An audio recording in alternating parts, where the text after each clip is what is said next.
وتقول لهم لو كان هذا الرجل يزال على قيد الحياة لكان أصلح هذا الحاجز. ترم صورة أخرى وأردفت قائلة أيضا لو كان هذا على قيد الحياة كان سيشكل خطرا كبيرا علي. وتخبر ليلين بأنها أزلت له قدرة الشفاء وبعدها تظهر لهم قلبا سحريا غريب، وتخبر بأنها جوهرة الخاتم، وفور أن تقوم بكسره سيفتك الخاتم. وفي نفس ذلك الأثناء يصل يوغري وتوموشيكا ويلاحظون أن الوضع زاد سوءا، في حين تقوم ملكة السحر بكسر الخاتم، وبالفعل ينصدم الجميع حينما يرون أن الخاتم انكسر وملك الظلام يسقط ميتا في المياه. واتضح بعد ذلك أنه كان ميتا، لكن الملكة المقدسة خرجت على قيد الحياة. وهنا توموشيكا عرفت بأن يوغري هو الذي قتله. في نفس ذلك الأثناء سيا تستغل الوضع وتنقض على سيد السيف وتقطع رأسه، وبعدها نرى كائنا غريبا متنكرا على هيئة تنين كهربائي ضخم قضى على ملكة السحر وهرب، لكن يتدخل لوتا على الفور ويستخدم سحر الشفاء ويعالجها، ولكن ذلك دون جدوى. لقد كان أورجين حزينا على موت سيد الظلام، بعد ذلك أمر أتباع بقتلهم جميعا، لكن الملكة المقدسة أنشأت حاجز سحري لحمايتهم من هجوم الشياطين. يوغري استخدم قوته وقام بقتل أورجين وأتباعه جميعا. ملكة السحر كانت مصدومة للغاية من موت سيد الظلام، وأظهرت طاقة مرعبة. في نفس ذلك الأثناء سي طلبت من يوغري يستخدم قوته ويقضي عليها، ويخبرها بأنه لا يمكن أن يفعل بما أنها لا تحمل أي عداوة تجاهها، وأيضا ليس هناك أي سبب مقنع لقتلها. وبعد ذلك وصلت الفتاة التي كانت تبحث عن يوغري، واتضح أن اسمها أوي، وكانت أيضا أحضرت معها الفتاة السمينة. اقتربت من ريك وسألته عن يوغري، فيجيبها قائلا بأن هذه ليست اللحظة المناسبة لتسأل عن أي شخص، وردت قائلا نعم معك حق، الأمور محتدمة للغاية والسحر يتسبب في فوضى في كل مكان. وبدأت في تحليل قدرة ريك واستنتجت أنه سيد السيف الجديد. وفي هذه اللحظة الملكة المقدسة تخبر ريك بأن حاجز السحري لم يعد يحتمل أكثر من ذلك، وطلبت من ريك أن يهاجم ملكة السحر بالسيف المقدس، وبالفعل ينطلق بسرعة ويقوم بالهجوم عليها ويقضي عليها أخيرا. بعد ذلك أوي لمحت يوغري، وعندما قامت بتحليل قوته انصدمت بأنه يمتلك قوة مرعبة جدا، تقريبا قوة لا نهاية لها، وشعرت بالذعر وجلست على الأرض متفكرة في الانسحاب. وقالت له بأنها جلبت له الفتى السمين لأنه كان يبحث عنها، وهربت على الفور. يوغري قال للفتى السمين مستغربا ما الذي جاء بك إلى هنا؟ لقد تركتك في الغابة، وأين ذلك الطوق الذي كان في رقبتك؟ أجابه في رعب لقد انتهت مدة تأثيره وتحررت منها، أرجوك صدقني. ويطلب من يوغري أن يسامحه ولا يقتله. بعد ذلك ريك سأل سيا لماذا قتلت سيد السيف، فأجابته بأنه استغل شعبها وسحب منهم قوتهم السحرية، لذا كانت مضطرة للانتقام منها. وتخبر بأنه إذا كان سيسير على خط سيد السيف فسيكون عدوا لها أيضا، لكن هنا يوغري قرر أنه يقف إلى جانب سيا. وبعدها تتدخل الملكة المقدسة وقالت إلى ريك ماذا ستفعل الآن وأنت لا تملك أي قوة سحرية؟ نصحتهم ألا يعبثوا مع يوغري لأنه قد يقتلهم في أي لحظة، وأشارت إلى أنه هو الذي قاتل أورجين وأتباع سيد الظلام. وشكرت يوغري على المساعدة، وسألت ريك إلى أين سيتوجهون الآن، فيقول لها إننا ذاهبون إلى العاصمة الملكية. ولينين أيضا يقول بأنه يريد أن يذهب إلى علاج فريديك هناك. يوغري يسأل سيا ويقول لها هل ما زلت تبحثين عن أختك؟ فتجيبه نعم وسأبدأ في البحث عنها. وكشفت له بأن اسمها هو أوفيميا، ويوغري يشعر بالدهشة بسماع هذا الاسم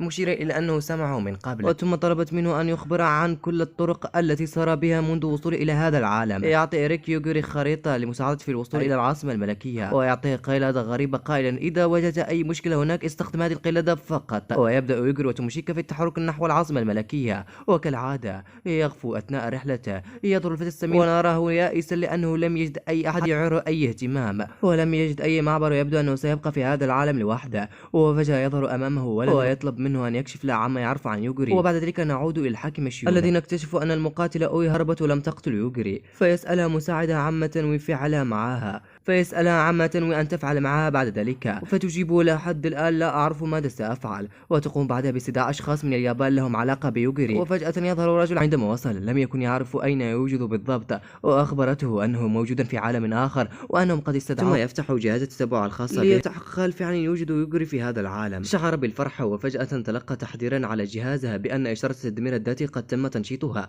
بعدها انفك جسده ومات بسرعة. في نفس ذلك الأثناء نرى الحاكم شين مصدوم وتتساءل عما يكون يوغري هذا. وبعد ذلك عدنا للحافل حيث وجدنا فتاة تستيقظ مرة أخرى بعد وفاتها، وعلمنا أن نظام الذكاء الاصطناعي كان يسيطر عليها واستطاع أنه يعيدها للحياة. أمر أنها تنفذ لها بعض الأوامر إذا كانت ترغب في العيش مرة أخرى، ويقول لها أن معها 30 دقيقة فقط ويجب أن تعالج نفسها في أسرع وقت ممكن. وعندما تخرج من الحفل حافلة. تجد التنانين التي هاجمتهم وقتلتهم ميتة، وتبدأ في تناول أجزاء منهم حتى تعالج نفسها. ثم يعود بنا الأحداث إلى الفلاش باك إلى حياة يوغري أثناء وجودها مع معلمتها، ويبدو أن أساكا معلمة ليس لديها مهارات جيدة في الطهي، وتشعر بالإحباط لعدم وجود شخص يساعدها في الطهي. ويوغري عندما تذوق الطعام لم يعجبه وشعر بأنه سيئا جدا، وتغضب منه وتقول له أنه لا يجب أن ينتقد الطعام أمام الشخص الذي قدم له هذا الطعام، وأنه يجب أن يقدر ويشكر على مجهوداتها. ويجب يوغري بأن الطعام ليس سيئا، لكن أساكا عندما تتذوق الطعام تنصدم بأنه سيئا للغاية، وشعرت بالإحباط وعرفت أن لديها موهبة طهي سيئة جدا. ثم تقرأ بعد ذلك العقد الذي وقعته مع الشركة، وطلبوا منها البقاء مع يوغري وتعليمها كل شيء. تبدأ فعلا تعليمها القراءة والكتابة، وأثناء وجودها معها تسمع صوتا يأتي من الخارج، فيقول يوغري أنها الخادمة التي تقدم لها الطعام. وعندما تخرج لتراها ترى أنها روبوت عبارة عن إنسان. المهم عندما تذهب عند مدير مركز الأبحاث نجد أنها سعيدة جدا بأدائها وبقائها مع يوغري لمدة طويلة. يخبر بأنه لم يستطع أي شخص البقاء مع يوغري، وأن الجميع انسحب من المهمة بعد أول يوم فقط. ثم يمنحها مبلغا كبيرا من المال لإقناعها بالاستمرار، ويخبرها بأنها إذا أردت أن تأخذ إجازة فيمكنها فعل ذلك بكل سرور. توافق أساكا على الفور أنها تأخذ الإجازة حتى ترتاح قليلا، وفجأة تستيقظ من النوم وجدت نفسها في غرفة غريبة. تقول مع نفسها ما الذي جاء بي إلى هنا؟ يفترض أني حصلت على إجازة البارحة واشتريت الكثير من الأشياء. ما الذي جاء بي إلى هنا؟ يبدو أني خطفت. وإذا بصوت يقول لها بالفعل لقد انخطفت، ولكن ليس لدينا أي نية أن نؤذيك. نرجع بعد ذلك إلى يوغري الذي كان حزينا جدا على أساكا. لقد مر يوما كاملا على خروجها من المنزل ولم تعد حتى الآن. يلاحظ أن حتى الكلب الموجود معه حزين على أساكا، فيقول لها اطمئن سأذهب الآن لأبحث عنها وأعيدها للمنزل. يذهب بعد إلى الروبوت الذي كان موجودا معه في المزرعة ويسأل عن أساكا التي أخبرته بأن أساكا هي الآن في إجازة، ويقول لها هل يمكنك أن تريني أين يقع مكان الذي توجد فيه أساكا حتى أذهب عندها؟ فتقول لها الباحثين فقط الذين يعرفون مكانها، ويقول لها خذني عند الباحثين حتى أسألهم. بالفعل أخذته عند بوابة الدخول وتقول له بأن هذه البوابة تفتح فقط من الداخل ولا يمكن أن نفتحها من الخارج. الباحثين ينصدمون عندما يسمعون صوت يوغري يناديهم، ويقول لهم افتحوا الباب أنا أبحث عن أساكا. وعلى الفور يبلغون المدير الذي عندما دخل غرفة المراقبة وجد أن الباحثين قتلوا جميعا، ونجد أن يوغري استطاع أن يدخل إلى الداخل ويطلب من الباحثة أن تفتح لها الباب حتى لا يقتلها، لكن المدير الملعون يطلب من الشرطة الموجودة معه أن يقتلون الموظفة قبل أن تفتح الباب. بالفعل يخرج الشرطي مسدسا، لكنه لاحظ أنه خائفا جدا، وفجأة نجد أنه سقط ميتا. حينها دخل يوغري على الفور ويقول لها أين هي أساكا؟ فيخبر بأنها هي في إجازة الآن. ينظر لها يوغري ويقول لها متى ستعود من الإجازة؟ يخبرها بأنها لن تعود أبدا. فيقول لها لماذا هي لن تعود؟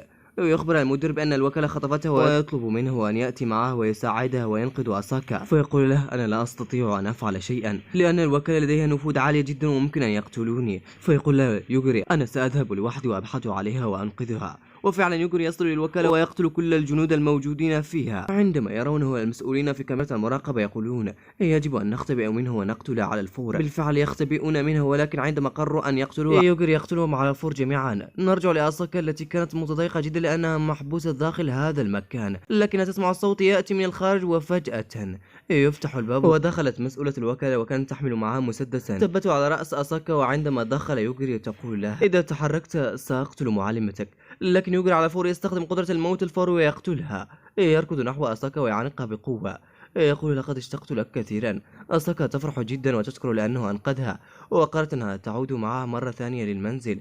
أساكا تسأل بعد ذلك مدير المركز الأبحاث وتقول لها هل يوغري سيتعرض للعقاب بسبب ما فعل؟ يجيب قائلا لا نستطيع أصلا أن نفعل شيئا في حقه. فتبتسم وتقول له حسنا ماذا سأفعل الآن؟ هل سأكمل حياتي هنا أم ماذا؟ فيقول لها مبتسما نعم لا يجوز أن تستقل الآن. ونخرج بعد ذلك من أحداث الفلاش باك ونرى توموشيكا تنظر إلى يوغري وهو نائما وتسرح في النظر إليه، وفجأة تظهر العفريتة موكو وتقول لها هل ستبقين تنظرين إليه هكذا طول الوقت؟ وهنا توموشيكا تشعر بالإحراج. تؤكد لها موكو بأنها تعرف بأنها تحب يوغري وتقترح عليها أنها تعترف إليها، لكن توموشيكا رفضت ذلك وتقول بأنها ستنتظر حتى يعترف لها هو أولا بحبه. عندما استيقظ يوغري يخبر توموشيكا بأنهم وصلوا للعاصمة، ويلاحظون بعد ذلك أن هناك حراس كثيرون جدا تحيط بهم. وثم يستقبل رئيس الحرس الذي كان اسمه تروكس، وكان يشك في أمرهم ولا يعرفون ما الذي أتى بهم إلى هنا. فيخبر يوغري بأنهم الحكماء المرشحين الذين اختارتهم الحكيم الشيون، وواحد من المستعدين بدأ يعمل كشف لقوتهم السحرية ويقول لهم أنتم تمتلكون فعلا قوة الحكماء المرشحين،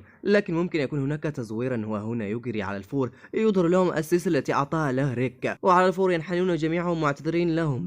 ويقول بعد ذلك يوغري لتوموشيكا هذه السلسلة أعطاها لريك وأخبرني أن لو واجهت أي مشكلة لا أفعل أي شيء، كل ما عليه سوى نظر هذه السلسلة وستنحل كل مشاكل داخل العاصمة الملكية. يأتي بعد ذلك ابن الملكة الذي اسمه ديفن، وقرر أنه يتحدى واحد فيهم حتى يتأكد هل هم فعلا الحكماء المرشحين أم لا، ويخبرهم بأنه شخصا ضعيفا جدا، وإذا هم فعلا يمتلكون قوة كبيرة سيستطيعون التغلب عليه بكل سهولة. وتقرر توموشيكا هي التي ستواجهه وتخرج سكينا، وعندما يبدأ التحدي بينهم تبدأ توموشيكا بتحريك سكينها بطريقة غريبة كانت تحاول أن تشتت انتباه بحركتها المذهلة هذه، وفي نفس الوقت تركض نحوه بسرعة وتظهر وراءه ووجدت له ضربة قوية. هنا نجحت بالفعل توموشيكا في التغلب على ديفيد. يوغري يتفاجأ جدا عندما أوشكوا من الاقتراب إلى العاصمة الملكية، يجد أنها محاطة بتعويض غريبة جدا، فيقول لها ديفيد أن هذه التعويض وضعها شخصا يمتلك سحرا كبيرا. وعندما يقول لها اسم هذا الرجل، يوغير عرف أن هذا الرجل هو الذي قام بوضع الأفخاخ في القلعة التي كانوا يتحدون بعضهم فيها. يلاحظون بعد ذلك مقاتلين كثيرون جدا، فيقول لهم ديفيد أنهم موجودين هنا حتى يحمون المملكة من ملك الشيطان وأتباعه،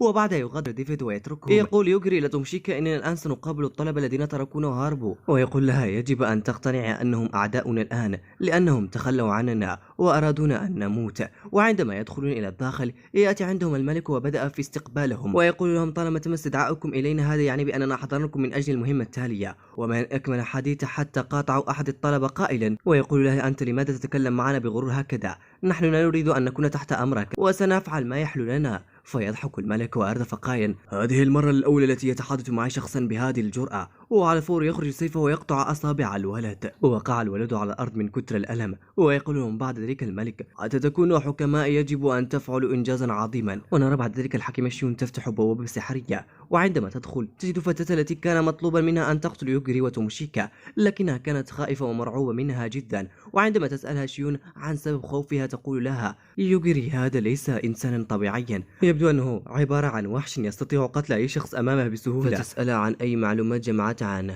لكن يرد عليها السيف الذي معه ويقول لها احنا جمعنا قليلا من المعلومات عرفناها عن الفتى السمين الذي كان موجودا معها في الرحلة. نعود بعد ذلك إلى الفتى السمين اللي كان موجود مع أوي، وطبعا الآن موجودا مع مساعد ملك الشياطين لوت. وحينها لوت يسأل الفتى السمين هذا ويقول لها أنه يحاول أن يساعد حتى يصل يوغري ويقتله، فيقول لها أنت لوحدك لن تستطيع أن تعمل أي شيء أو تقتله لأنه هو الذي قتل صيد الظلام بتاعك. فيقول لها أنا سأستعين بشخص أقوى من سيدي، ويخرج لها مفتاحا غريبا جدا ويقول لها أن هذا المفتاح هو مختوما فيه شخص أقوى من ملك الشياطين. فيقول لها الولد السمين ما الذي سيكون أقوى من ملك الشياطين اللي حيكون داخل هذا المفتاح؟ فيقول لها الشخص الموجود داخلها هي أختها الصغيرة لكنها أقوى منه بكثير. ووقتها عرف الولد السمين أنه تورط في مشكلة جديدة وقرر أنه يهرب على الفور، لكن لوت يلاحق وأمسك به ويقول له أنا لا أعرف الكثير من المعلومات عن يوغري لذلك يجب أن تبقى معي. ونعود بعد ذلك لناحية الملك الذي يقول لهم إذا استطعتم الدخول إلى العالم السفلي وقمتم بمهاجمة ملك الشياطين حينها ستكونون عملتم إنجازا عظيما، وهكذا ستمنحون لقب الحكماء. ويطلب منهم أنهم يعالجون الولد الذي قطع له يده بالسيف. ونرجع بعد ذلك إلى الملكة المقدسة التي قتلت ملك الشياطين، وفورا وصلت إلى مملكتها يرحب بها الخادم، وبعد ذلك يأخذها إلى غرفتها ويسألها ويقول لها أنت ماذا ستفعلين بسيد الظلام الموجود في الوادي؟ وتقول له أنه مات وتخلص منه، لكن يسألها عن مفتاح الخاتم خاصته، فتقول لها أنت إلى ماذا تلمح؟ أنا لم أفهم قصدك. يخرج لها بعد ذلك هذا المفتاح الغريب، وكانت تخرج منه طاقة سحرية قوية ويستطيع أن يتحكم فيه. ونرى بعد ذلك يوغري واقفا مع الطلبة وكانوا مصدومين ولا يصدقون بأنه لا يزال على قيد الحياة وأنه استطاع الخروج من الحافلة حيا. فيقول لها أنت أكيد أتيت إلى هنا حتى تنتقم مننا بعدما تركناك لوحدك. ولكن فجأة تظهر الطالبة وتقول إلى يوغري إننا يجب أن نتعاون مع بعض من أجل أن ننفذ هذه المهمة التي طلبها منا الملك، وأن هذا الوقت ليس هو المناسب لتصفية الحسابات. وبعد ذلك عندما كان يوغري جالسا مع 2 من الطلبة ظهر ولد شكله غريب وطلب أنه يتحدث مع يوغري، وبدأ يعرف بنفسه باسم حاصد الأرواح، وكانت مهمته أنه يراقب يوغري طول الوقت. ويقول ليوغري ممنوع أنني أقترب منك أو حتى أنظر إلى عيناك. يقوم بإخراج عينه ويضعه أمامه ويقول لها هذه العين تستطيع أن تكتشف أي حاجة خارقة للطبيعة، لكن فورا أن وصلت إلى هنا فقدت قوتها. وبعد ذلك يسأل يوغري ويقول لها ما الذي جلبك إلى العاصمة الملكية؟ فيرد يوغري بأنه يرغب في لقاء الحاكمة شيون لمعرفة الطريقة التي يمكنها من خلال العودة إلى عالمها مرة أخرى. ثم يقول لهم يوغري بأنه سيعتبرهم حلفاء مؤقت، وذلك لأنهم مكلفين بمهمة ملكية في الوقت الحالي. ويبدأون بالنزول إلى العالم السفلي الذي يوجد تحت الأرض، وينقسمون إلى مجموعتين، ونرى هنا توموشيكا وهي ترتدي لباسا جديدا تماما للمهمة الجديدة، ونشاهد وهي تقتل الشياطين بسهولة تامة، حتى أن فريق المراقبة لها ينصدم من قوتها. بعد ذلك نذهب إلى يوغي الذي بالطبع لا يرغب في استخدام قدرة الموت الفوري حتى لا يعرفون باقي الطلاب مدى قوتها الحقيقية. وأثناء قتل الشيطان يقرب يوغي السيف من خط الموت الذي يمثل نهاية العالم لكل شيطان، وعندما يقترب الشيطان من هذا الخط يقوم الشيطان بالانتحار بمجرد أنه اقترب منها، وبعد ذلك يستطيع يوغي قتل الشيطان دون أن يعرف أحد حقيقة قوته. يتفاجأ ديفيد من حركات يوغي الهوائية الدقيقة أثناء قتاله للشياطين، ورغم ذلك يستطيع قتلهم بسهولة. ثم نعود لليوت مساعد ملك الشياطين ويكون مع الفتى السمين وهو متنكر في شكل فتاة، وقد وصلوا إلى العاصمة الملكية واستغرب من الازدحام الشديد الذي يشبه الاحتفالات. يخبر لوت بأن ابنة ملك الشيطان التي يبحثون عنها موجودة تحت الأرض هنا، وأن يجب عليهم البحث عن طريقة للوصول إليها. وبعد ذلك يذهبون إلى يجلسون في مطعم، ولوت يسأل الموظفة العاملة في المطعم إذا كان هناك حفلا اليوم، فتجيبه الموظفة نعم. بما أن المرشحين الحكماء وصلوا إلى المستوى الخامس من العالم السفلي يوجد حفلا. بعدها الفتى السمين يرى زملائه جالسين على الطاولة بجانبه، لكنه استخدم تعويض عدم التعرف لكي لا يتعرف عليهم. بعد ذلك تطر الفتاة التي تم السيطرة عليها بواسطة الذكاء الاصطناعي وعادت للحياة مرة ثانية، وتهاجم الولد الذي انقطعت يده وتواصل بالهجمات القوية حتى أنهت على حياته. وتخبر زملائها بأنها أتت الانتقام منهم بعد تركها تموت داخل الحافلة، وتخبر بأنها ستقتل واحدا منهم كل يوم. ثم تظهر الحاكمة شيون بدأت تدردش معه من أجل أن يخبرها بالمعلومات التي يعرفها عن يوغري، واكتشفت أنه يوغري لديه قدرة الموت الفوري، وعرفت بأن لوت متنكر على هيئة بنت، ويخبرها لوت بأنه الذي سيقتل يوغري بيده. بعد ذلك يطلبون من الحاكمة شيون أن تخبرهم بالطريقة للوصول إلى العالم السفلي